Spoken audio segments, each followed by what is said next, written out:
Sono le 6:20, dopo la netta sconfitta per 4-0 nel derby, il pullman del Padova esce solo ora, scortato dalla polizia e dalle forze dell'ordine.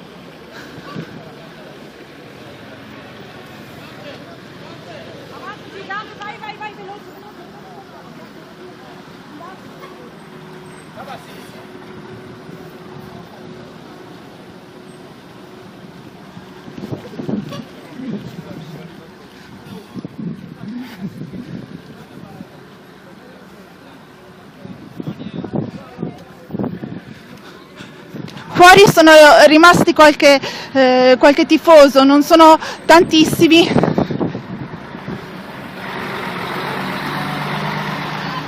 Applaudono ai giocatori, un applauso ironico quanto triste.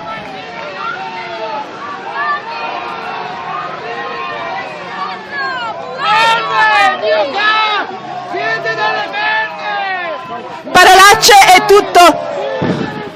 Anche il presidente Pennacchio appena uscito scordato.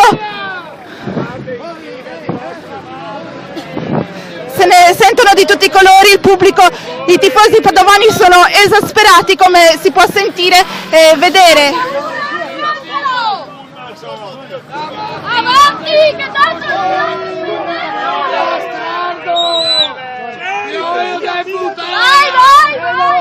vai!